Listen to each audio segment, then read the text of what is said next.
ನಮಸ್ತೆ ಎಜಿ ನ್ಯೂಸ್ಗೆ ಸ್ವಾಗತ. ಚಿಕ್ಕನಾಯಕನಹಳ್ಳಿ ಮಹಾಪರಿನಿರ್ವಾಣ ದಿನ. ಚಿಕ್ಕನಾಯಕನಹಳ್ಳಿ ಪಟ್ಟಣದ ನೆಹರು ಸರ್ಕಲ್ನಲ್ಲಿ ಕರ್ನಾಟಕ ದಲಿತ ಸಂಘರ್ಷ ಸಮಿತಿ, ಅಂಬೇಡ್ಕರ್ ವಾದ ಹಾಗೂ ಪ್ರಗತಿಪರ ಸಂಘಟನೆಗಳ ವತಿಯಿಂದ ಡಾಕ್ಟರ್ ಅಂಬೇಡ್ಕರ್ ಅವರ 69ನೇ ಮಹಾಪರಿನಿರ್ವಾಣ ದಿನವನ್ನು ಆಚರಣೆ ಮಾಡಲಾಗಿದೆ. ಮಹಾಮಾನವತಾವಾದಿ ಜ್ಞಾನ ಸೂರ್ಯ ಬಾಬಾ ಸಾಹೇಬ್ ಅಂಬೇಡ್ಕರ್ ಅವರ ಭಾವಚಿತ್ರಕ್ಕೆ ಪುಷ್ಪ ನಮನ ಸಲ್ಲಿಸಿ ಎಲ್ಲರೂ ಕೂಡ ಕ್ಯಾಂಡಿ ಬ್ಯಾಡ್ಗೆ ಗೌರವ ನಮಸ್ಕರಿಸಿದ್ರು. 1949 ನವೆಂಬರ್ 26ರವರೆಗೆ ಒಂದು ಸಂವಿಧಾನದ ಪೀಠಿಕೆ ಅಧ್ಯಕ್ಷರಾಗಿ ಪೀಠಿಕೆಯನ್ನು ಮತ್ತು ಸಂವಿಧಾನವನ್ನು ಈ ರಾಜ್ಯಕ್ಕೆ, ಈ ರಾಷ್ಟ್ರಕ್ಕೆ ಸಮರ್ಪಣೆಯನ್ನು ಮಾಡ್ತಕ್ಕಂಥ ಕೆಲಸವನ್ನು ಮಾಡ್ತಾರೆ. 1950 ಜನವರಿ 26ನೇ ತಾರೀಕು ನಮಗೆ ಸಂವಿಧಾನ ಜಾರಿಗೆ ಬರುತ್ತೆ. ಆದರೆ ಅದಕ್ಕೂ ಮೊದಲು 1949 ಸಮರ್ಪಣೆಯನ್ನು ಮಾಡಿದಂಥ ಸಂದರ್ಭದಲ್ಲಿ ಅಂದಿನ ರಾಷ್ಟ್ರಾಧ್ಯಕ್ಷರಿಗೆ ರಾಜೇಂದ್ರ ಪ್ರಸಾದ್ ಅವರು ಇರ್ತಾರೆ. ಜೊತೆಗೆ ಏನು ನಮ್ಮ ವ್ಯವಸ್ಥೆ ಇರುತ್ತೆ, ನೆಹರೂರವರು ಅಂತ ಹಿರಿಯರು, ಇವರೆಲ್ಲ ಸೇರಿ ಈ ಒಂದು ಏನು ಅಂಬೇಡ್ಕರ್ ಅವರು ಕೊಟ್ಟಂಥ ಸಂವಿಧಾನವನ್ನು ಯಥಾವತ್ತಾಗಿ ಜಾರಿಗೆ ಮಾಡ್ತಕ್ಕಂಥ ಕೆಲಸವನ್ನು ಮಾಡ್ತಾರೆ. ಆ ಅಂಬೇಡ್ಕರ್ ಕೊಟ್ಟಂಥ ಸಂವಿಧಾನದಲ್ಲಿ ಸರ್ವರಿಗೂ ಸಮಬಾಳು, ಸರ್ವರಿಗೂ ಸಮಪಾಲು ಅನ್ನೋ ಗೋಷ್ಠಿ, ಜಾತ್ಯತೀತ ರಾಷ್ಟ್ರ, ಸೆಕ್ಯುಲರಿಸಮ್ ರಾಷ್ಟ್ರವನ್ನು ನಿರ್ಮಾಣ ಮಾಡಿದಂಥವರು ಡಾಕ್ಟರ್ ಅಂಬೇಡ್ಕರ್ ಅವರು. ಸ್ವತಃ ಆತ್ಮೀಯರೇ, ಇಂದು ವಿಶ್ವ ಕಂಡಂಥ ಮಹಾನ್ ನಾಯಕ ಬಾಬಾ ಸಾಹೇಬ್ ಅಂಬೇಡ್ಕರ್ ಅವರ ಪುಣ್ಯಸ್ಮರಣೆ ದಿನ. ಈ ದಿನವನ್ನು ಪರಿನಿರ್ವಾಣ ದಿನ ಎಂದು ಆಚರಣೆ ಮಾಡ್ತಾಯಿದ್ದಾರೆ. ಚಿಕ್ಕನಾಯಕನಲ್ಲಿ ಎಲ್ಲದನ್ನು ಬೆಳಗ್ಗೆ ಮಾಡ್ತಾರೆ, ಕಾರ್ಯಕ್ರಮ ಇವತ್ತು ಮಾಡಿದ್ದಾರೆ.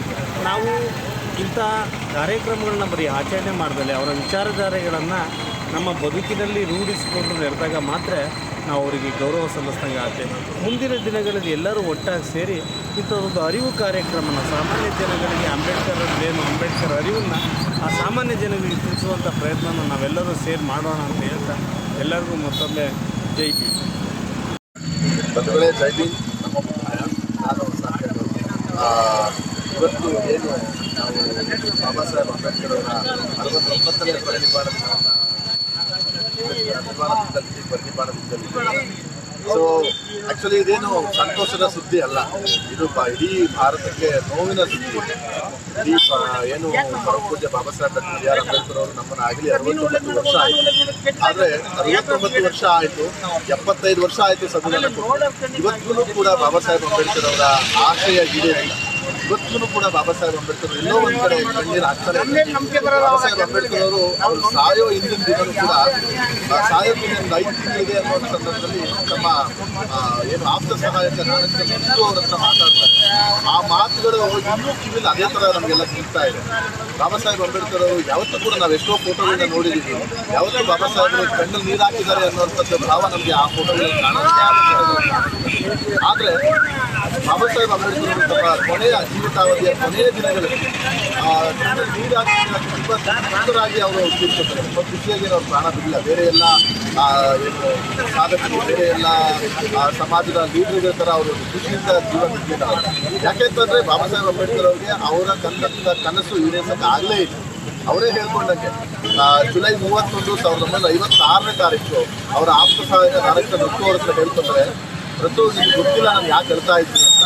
ಯಾಕೆಂತಂದರೆ ರತ್ತು ಅವರು ಅವತ್ತು ಕೇಳ್ತಾರೆ ಒಂದು ಪ್ರಶ್ನೆಯನ್ನು, ಸ್ವಾಮಿ ನೀವು ತುಂಬ ಅಳ್ತಾ ಇದ್ದೀರಾ, ಇಷ್ಟು ದಿನ ತುಂಬ ದಿವಸಗಳಿಂದ ಗಮನಿಸ್ತಾ ಇದ್ದೇನೆ, ನೀವು ರಾತ್ರಿ ಬೆಳಗ್ಗೆ ಬಂದು ನಾನು ಬೆಡ್ನ ಚೇಂಜ್ ಮಾಡಬೇಕು ಅಂತ ನೋಡಿದಾಗ ನಿಮ್ಮ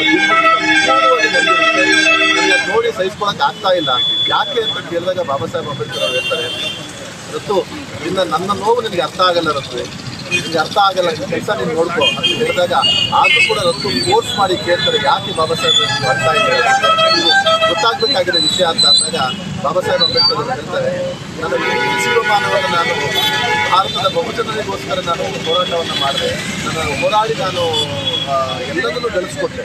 ನನ್ನ ಹೋರಾಟದ ಫಲವಾಗಿ 3 ವರ್ಗ ಸೃಷ್ಟಿಯಾಯಿತು. ಒಂದು ವಿದ್ಯಾವಂತ ವರ್ಗ, ಅವರು ಇರ್ರೆಸ್ಪಾನ್ಸಿಬಲ್ ಈಡಿಯಟ್ಸ್ ಆಗಿದ್ದಾರೆ, ಯಾವುದೇ ರೀತಿಯಾದಂಥ ಅವರ ಜವಾಬ್ದಾರಿಗಳು ಅರ್ಥ ಆಗ್ತಾ ಇಲ್ಲ. ಇನ್ನು ಅದೇ ರೀತಿಯಾಗಿ ನನ್ನ ಹೋರಾಟದ ಫಲದಿಂದ ಒಂದಷ್ಟು ಜನ ವಿದ್ಯೆ ಕಲಿತಂಥವರು ವಿದ್ಯಾವಂತ ನೌಕರರಾಗಿದ್ದಾರೆ. ಅವರು ಅವರ ಮನೆ, ಅವರ ಆಸ್ತಿ, ಅವರ ಪ್ರಮೋಷನ್ನು, ಅವರ ಹೆಂಡತಿ, ಅವರ ಮಕ್ಕಳು ಅಂತ ಓಡಾಡ್ತಾ ಇದ್ದಾರೆ. ಅವರು ಕೂಡ ನನ್ನ ಒಂದು ಚಳುವಳಿ ಏನಿದೆ ಅಂತ ಮುಂದೆ ಬರ್ತಾ ಇಲ್ಲ. ಇನ್ನು ಮೇಜರ್ ವರ್ಗ, ಒಂದು ರಾಜಕಾರಣಿಗಳ ಒಂದು ವರ್ಗ ಸೃಷ್ಟಿಯಾಯಿತು ನನ್ನ ಹೋರಾಟದ ಫಲದಿಂದ. 1935 ನಾನು ಹೋರಾಟ ಮಾಡಿ ಓಟಿನ ಹಸಿರು ತಂದುಕೊಂಡ ಕಾರಣಕ್ಕೆ ಒಂದಷ್ಟು ಜನ ರಾಜಕೀಯ ವರ್ಗ ಸೃಷ್ಟಿಯಾಯಿತು. ಅವರು ಇವತ್ತು ಮೇಲ್ವರ್ಗದ ಪಕ್ಷಗಳಲ್ಲಿ ಸೇರ್ಕೊಂಡು ಹಿಡಿತ ಮಾಡ್ತಾ ಇದ್ದಾರೆ. ನಮ್ಮ ಸಮುದಾಯದ ಜನಗಳಿಗೋಸ್ಕರ ಯಾವುದೇ ರೀತಿಯಂತ ಹೋರಾಟ ಮಾಡ್ತಾ ಇಲ್ಲ. ನನ್ಗೆ ತುಂಬಾ ನೋವಾಗ್ತಾ ಇರೋದು, ನಾನು ಮಾಡಬೇಕಾಗಿರೋ ಕೆಲಸ ಎಲ್ಲದೂ ಕೂಡ ಪೆಂಡಿಂಗ್ ಉಳ್ಕೊಂಡಿದೆ. ನನ್ನ ಜನರ ಒಂದು ತಾಂತ್ರಿಕ ಅರ್ಥಕ್ಕೆ ಸೇರಿಸಬೇಕು ಅಂತ ಅನ್ಕೊಂಡಿದ್ದೆ.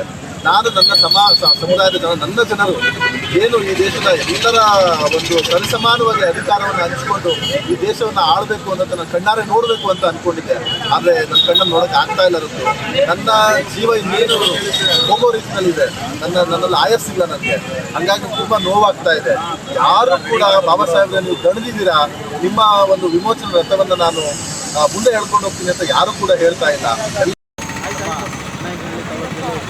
ನಮ್ಮ ಮಹಾನ್ ನಾಯಕ ವಿಶ್ವಜ್ಞಾನಿ ಡಾಕ್ಟರ್ ಬಾಬಾ ಸಾಹೇಬ್ ಅಂಬೇಡ್ಕರ್ ಅವರ ಪರಿನಿರ್ವಾಣ ದಿನವನ್ನು ಆಚರಣೆ ಮಾಡ್ತಾ ಇದ್ದೀವಿ.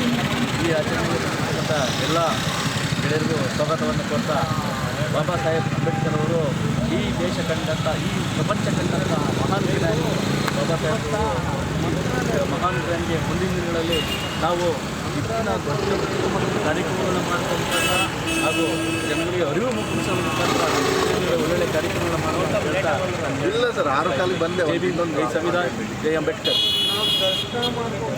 ಈ ಸಂದರ್ಭದಲ್ಲಿ ದಸಂಸ ಅಂಬೇಡ್ಕರ್ ವಾದದ ಸಂಚಾಲಕರು ಆದ ಶ್ರೀ ರಮೇಶ್ ಯರಕಟ್ಟಿ, ಕರ್ನಾಟಕ ಮಾದಿಗ ದಂಡೋರಾದ ಬೇವನಹಳ್ಳಿ ಚನ್ನಬಸವಯ್ಯ, ಮಂಜುನಾಥ್ ಆಚಾರಿ, ಆನಂದ ಆಶ್ರೀ ಹಾಲ್, ಅಗಸರಹಳ್ಳಿ ನರಸಿಂಹಮೂರ್ತಿ, ಸುಭಾಷ್ ಚಂದ್ರ ಬೋಸ್ ಆಟೋ ಸಂಘದ ಅಧ್ಯಕ್ಷ ಸಿಎನ್ ಮಂಜುನಾಥ್, ನವಕರ್ನಾಟಕ ಕಾರ್ಮಿಕ ಸಂಘಟನೆಯ ಓಂಕಾರ ಮೂರ್ತಿ, ತಾಲೂಕು ಅಲೆಮಾರಿ ಬುಡಕಟ್ಟು ಮಹಾಸಭಾ ಅಧ್ಯಕ್ಷರು ಆದ ಶ್ರೀ ರಂಗನಾಥ್, ಬ್ಲಾಕ್ ಕಾಂಗ್ರೆಸ್ನ ಸಿಡಿ ಚಂದ್ರಶೇಖರ್, ಲಕ್ಷ್ಮೀಪುರ ಮಂಜುನಾಥ್ ಆಫ್ ಪಾರ್ಟಿಯ ಲಿಂಗರಾಜು ಮುಂತಾದವರು ಉಪಸ್ಥಿತರಿದ್ದರು. HS Zafarulla, Chikkanayakanahalli, AG news. ಕನ್ನಡಿಗರ ಮೆಚ್ಚಿನ ನಿಮ್ಮ ಎಜೆ 24/7 ನ್ಯೂಸ್ ಕನ್ನಡ ವಾಹಿನಿ ಇದೀಗ ಟಿವಿಯಲ್ಲಿ ಲಭ್ಯ. ಒಂದು ವೇಳೆ ನೋಟಿಸ್ ಕೊಟ್ಟಿದ್ರೆ ವಾಪಸ್ ತಗೋತೀವಿ. ಇವತ್ತು ವಕ್ಫ್ ಪ್ರಾಪರ್ಟಿ ಅಂತೇಳಿ ಬರ್ತದೆ ಅಂತ ಹೇಳಿದ್ರೆ ರೈತರ ಬೀದಿಗೆ ಬದಲು ಏನ್ ಮಾಡ್ಬೇಕಾಗತ್ತೆ? ಯಾರು ವೋಟ್ ಹಾಕಲಿಲ್ಲ ಅಂದ್ರೆ ಗ್ಯಾರಂಟಿನೆಲ್ಲ ಸ್ಟಾಪ್ ಮಾಡ್ಬಿಡ್ತೀವಿ.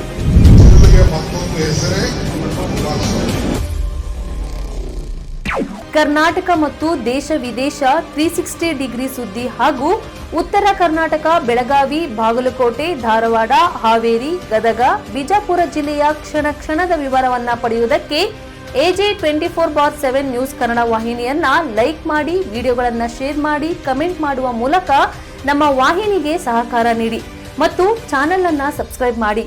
ಧನ್ಯವಾದಗಳು.